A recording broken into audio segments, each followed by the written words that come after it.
காய்கறியே சாப்பிட மாட்டேங்கிறாங்களா? அவங்களுக்கெல்லாம் இன்றைக்கி சூப்பரான ஒரு சைட் டிஷ் பார்க்க போகிறோம். அவங்களுக்கெல்லாம் இப்போ நான் செய்ய போகிற ஸ்டைலில் செஞ்சு கொடுத்தீங்கன்னா சாப்பிட்டுடுவாங்க. வாங்க அவரைக்காய் முட்டை பொரியல் எப்படி செய்கிறதுன்னு பார்ப்போம். அவரைக்காய் முட்டை பொரியல் பண்ணுறதுக்கு நான் 1/4 கிலோ அவரைக்காய் எடுத்து வாஷ் பண்ணி வச்சுருக்கேன். இதை நம்ம நீல வாக்கில் கட் பண்ணி எடுத்துகிட்டு வந்துடலாம். இதை மாதிரி நீல வாக்கில் கட் பண்ணி எடுத்துக்கிட்டேன். இது அப்படியே இருக்கட்டும். இப்போ அடுப்பில் கடாய் போட்டு 2 ஸ்பூன் எண்ணெய் ஊற்றிக்கலாம். எண்ணெய் சூடானதும் 1/2 ஸ்பூன் கடுகு, 1/4 ஸ்பூன் ஜீரகம், 1/4 ஸ்பூன் உளுத்தம்பருப்பு. இது எல்லாம் பொரிஞ்சதும் ஒரு பெரிய வெங்காயத்தை கட் பண்ணி போட்டுக்குங்க.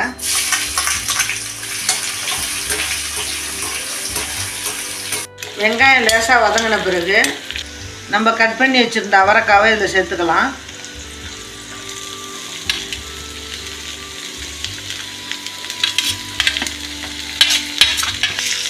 அவரைக்காய் நல்லா வதங்கணும்.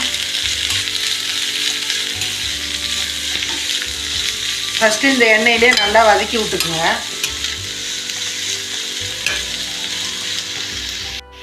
இது கூடவே தேவையான அளவுக்கு 1/2 ஸ்பூன் கல் உப்பு போட்டுக்கலாம். கூடவே 1/4 டம்ளர் தண்ணி ஊற்றி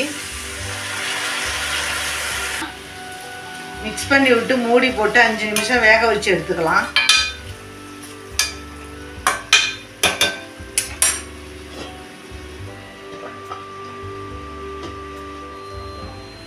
அவரைக்காய் நல்லா வெந்துருச்சு.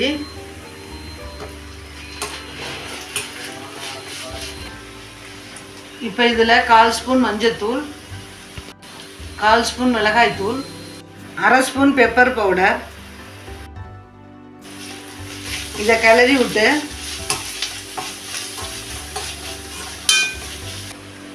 இது கூட 2 முட்டையை உடச்சி ஊற்றிக்கலாம்.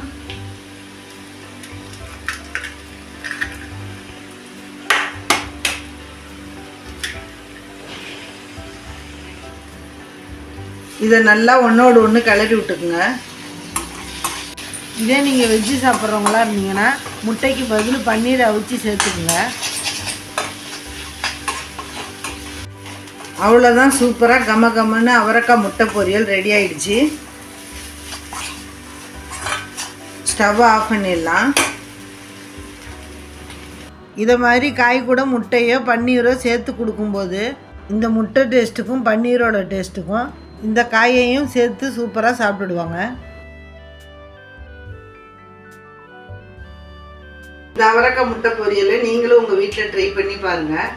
எங்கள் சேனலை சப்ஸ்கிரைப் பண்ணாதவங்க மறக்காமல் சப்ஸ்கிரைப் பண்ணிக்கோங்க. வீடியோ பிடிச்சிருந்தா லைக் அண்ட் கமெண்ட் பண்ணுங்கள். நன்றி, வணக்கம்.